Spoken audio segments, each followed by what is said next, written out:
Hello नमस्कार दोस्तों, मार्गदर्शन एजुकेशन सेंटर पर आपका स्वागत है। तो हमारा टॉपिक नंबर सिस्टम चल रहा है। आप देख रहे होंगे कि मैं टॉपिक बाय टॉपिक काफ़ी भी क्लास करवा चुका हूँ पीछे। तो 6-7 टॉपिक हैं वो मैं क्लियर कर चुका हूँ, लेकिन कुछ क्वेश्चन ऐसे होते हैं जो टॉपिक से अलग होते हैं, टॉपिक से हटके होते हैं, उनका कोई टॉपिक नहीं होता। तो इनके ऊपर मैं जो अलग क्वेश्चन है उनके ऊपर ये मिक्स सवाल कर दिए हैं सारे नंबर सिस्टम के जो बचे हुए हैं। तो मिक्स सवाल हैं सारे, तो इन्हें ध्यान से समझेंगे कि ये कैसे होंगे कैसे नहीं। वो टॉपिक बाय टॉपिक मैंने कंप्लीट करवा चुका हूँ, वो जरूर देखें एक बार। उसे देखने के बाद ये क्लास देखें। तो जैसे कि पहला क्वेश्चन है कि 4 की पावर a बराबर 5, 5 की पावर b बराबर 6, 6 की पावर c, 6 की पावर c बराबर 7 और 7 की पावर d बराबर 8। ठीक है, तो ध्यान से समझेंगे। देखो क्वेश्चन को, देखो यहाँ से ले लो क्वेश्चन को, यानी 8 की पावर कितनी है? 8 की पावर है भैया 8 बराबर है 7 की पावर d। ठीक है, 8 बराबर 7 की पावर d है, जबकि 7 का मान क्या है हमारा? 7 का मान है 6 की पावर c। 7 का मान क्या है? 6 की पावर c। तो इस 7 की जगह रख लो 6 की पावर c। इस 7 की जगह क्या रख लोगे? 6 की पावर c। 7 की जगह रख लिया हमने 6 की पावर c, और 7 की घात कितनी थी? तो पूरा 7 की जगह हो गया। इसकी पावर d थी तो d रख लो। ठीक है भैया, अब घात की घात में मल्टीप्लाई हो जाती है भैया, घात की घात में मल्टीप्लाई हो जाती है। अब 6 है, 6 का मान क्या है? 6 की वैल्यू है 5 की पावर b, तो 6 की जगह 5 की पावर b रख लो, और ये c की जब d में करेंगे तो सी डी हो जाएगी। सी डी हो जाएगी ना, हो जाएगी। अब देखो यहाँ 5 है, अब ये 5 है तो 5 बराबर कितना है? 5 बराबर है 4 की पावर a। इस 5 की जगह रख दो 4 की पावर a, और देखो सी डी यानी b घात की घात में मैंने क्या बताया था? गुणा हो जाती है। तो b सी डी की गुणा करेंगे तो कितना हो जाएगा? B C D, B C D. तो बी सी डी हो गया, फिर घात की घात में गुणा हो जाएगी, यानी 4 की power a b c d। तो कहने का मतलब क्या हो गया कि 4 की power a b c d, और बराबर में यहाँ क्या था? बराबर में 8 था। ठीक है, अब तो इनके आधार एक से नहीं है, हमें बनाने होते हैं आधार एक से। तो क्या करोगे? देखो ये 8 जो 4 नहीं बन सकता, इसे 2 बना लो, इसे भी 2 बना लो। अगर इसे 2 बनाएंगे तो 2 की घात 2 ना लिख लेंगे, 2 दूनी 4।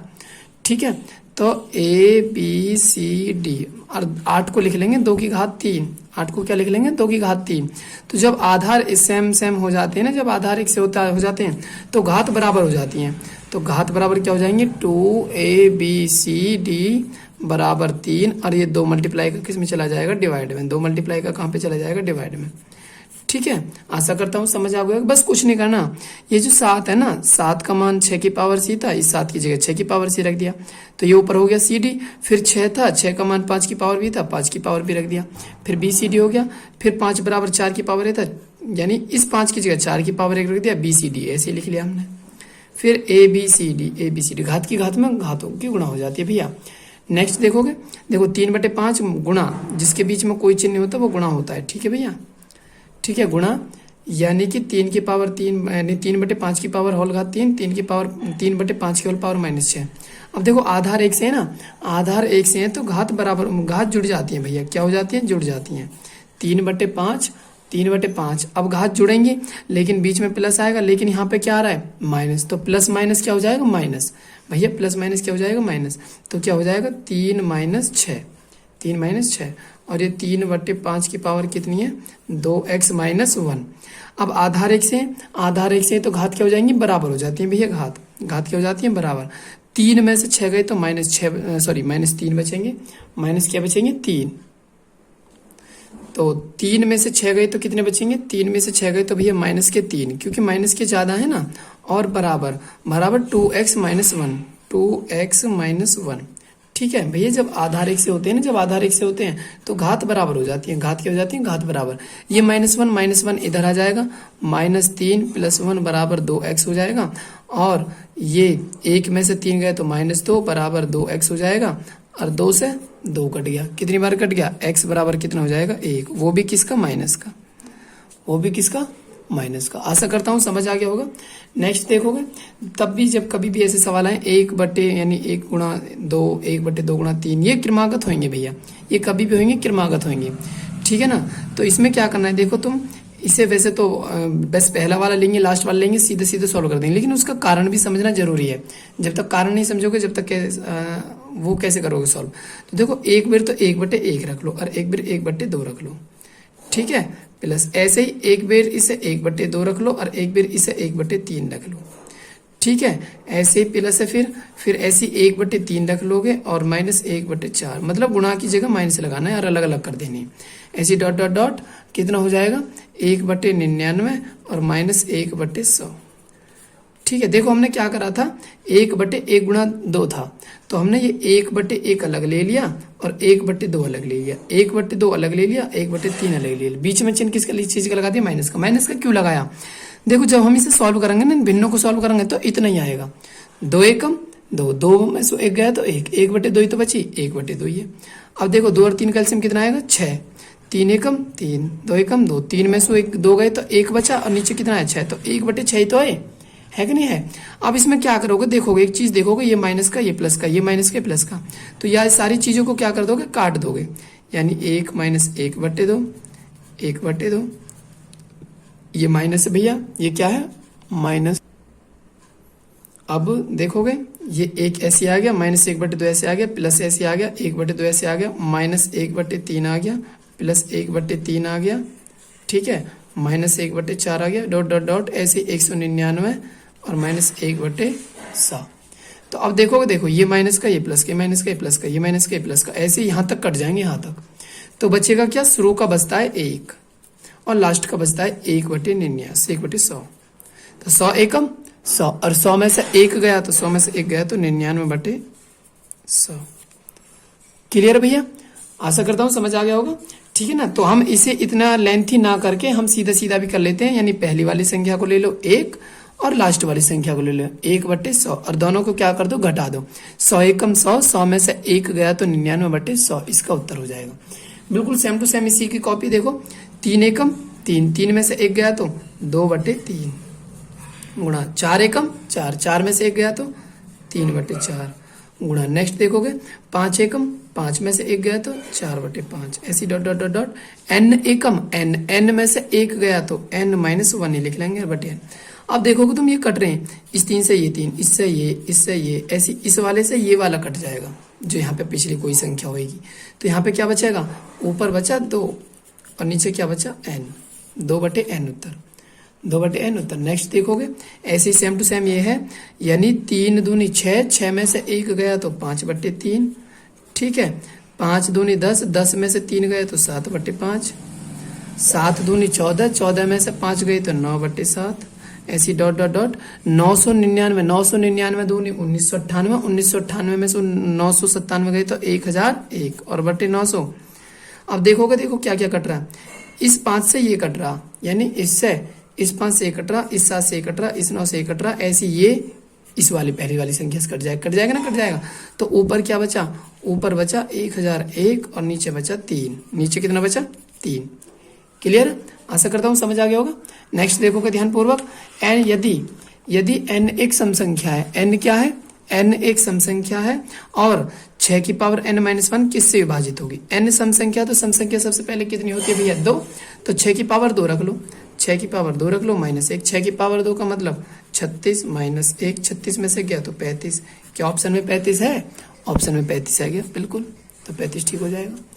देखो 8 6 7 9 4 3, यानी में 7 का स्थानीय मान और जातीय मान में क्या अंतर, भैया स्थानीय मान क्या होता है, स्थानीय मान देख लोगे, जैसे कि 7 है, 7 के पीछे कितने डिजिट है, एक, ये जैसे कि कितना है 7 है, कितना है भैया 7 है।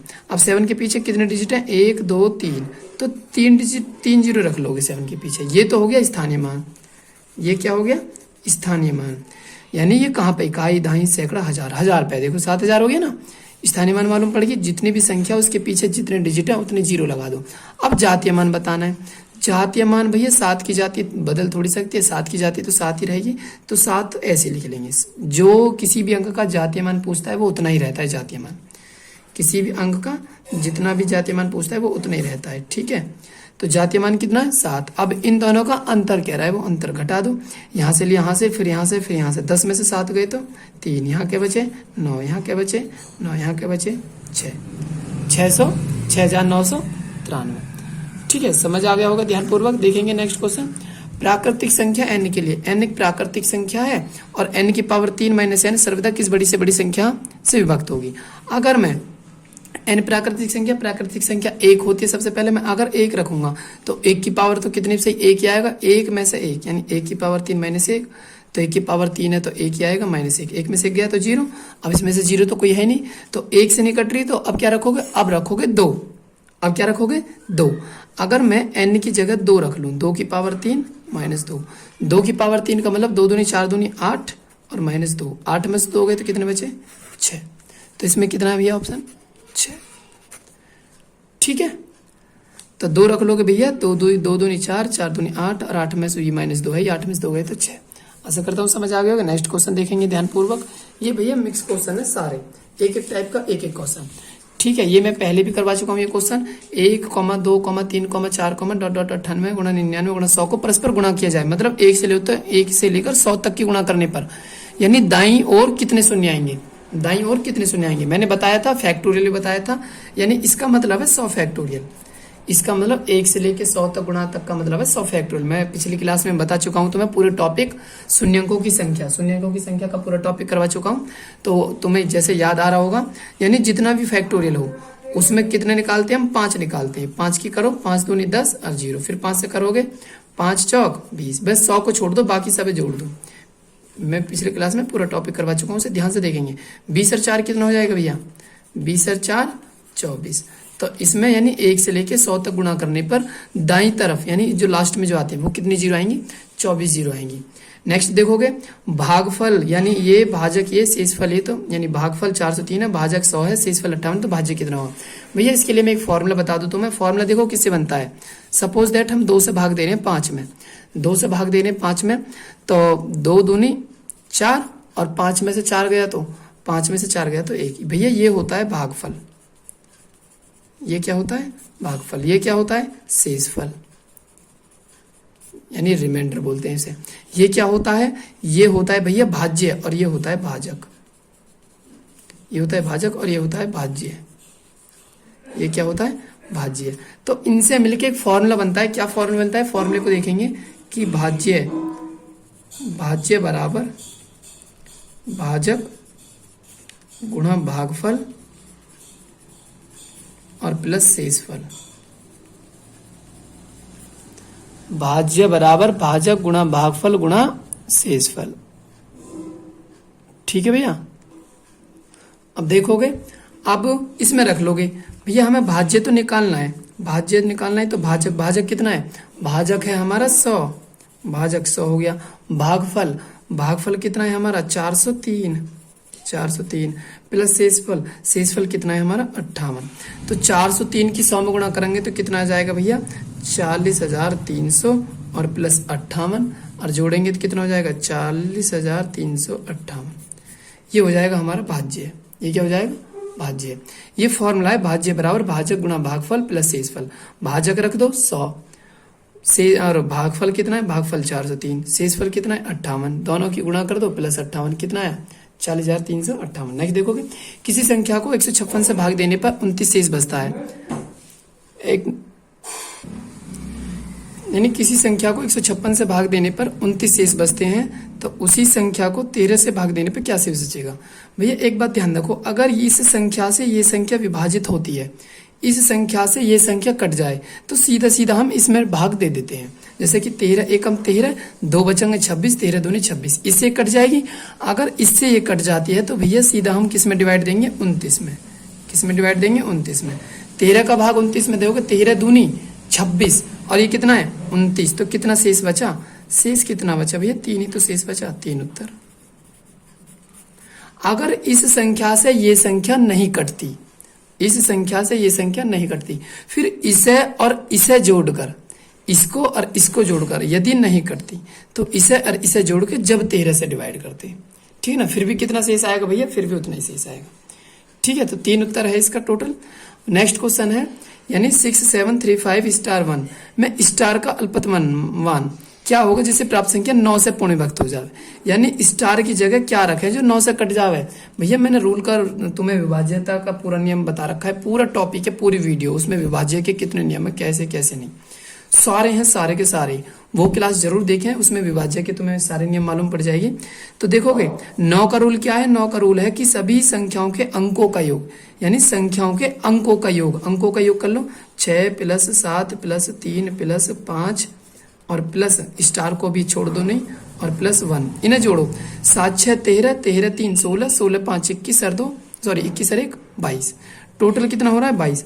अब 22 तो 9 से नहीं कटता, जब 22 9 से नहीं कटता तो स्टार की जगह पे अब कौन सी संख्या 9 से कटेगी, 9 दूनी 18, 18 तो कम है, 9 तिया 27, 27 ही तो 9 से कटेगी, और हमारा कितना है 22 है, तो इसमें कितना ऐड और करना पड़ेगा, 5 ही तो ऐड करना पड़ेगा, तो स्टार की जगह पे कितना आ जाएगा 5, 22 और 5 27, क्या 27 9 से कट जाती है, 9 तिया 27 बिल्कुल कट जाती है, तो स्टार की जगह पे क्या रखोगे 5 रखोगे, यानी कितने और की आवश्यकता है जो 9 से कट जाए।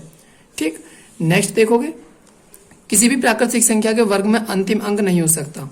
भैया एक बात ध्यान रखो, देखो मैं बता देता हूँ, 1 की 2, 2 की 2, 3 की 2, 4 की 2, 5 की 2, 6 की 2, 7 की 2, यानी 1 का वर्ग 1 होगा, 2 का वर्ग 4, 3 का वर्ग 9, 4 का वर्ग 16, 5 का वर्ग कितना हो जाए भैया 25, 6 का वर्ग 36, 7 का वर्ग 49, 8 का वर्ग 64, 9 का वर्ग 81 और 10 का वर्ग 100।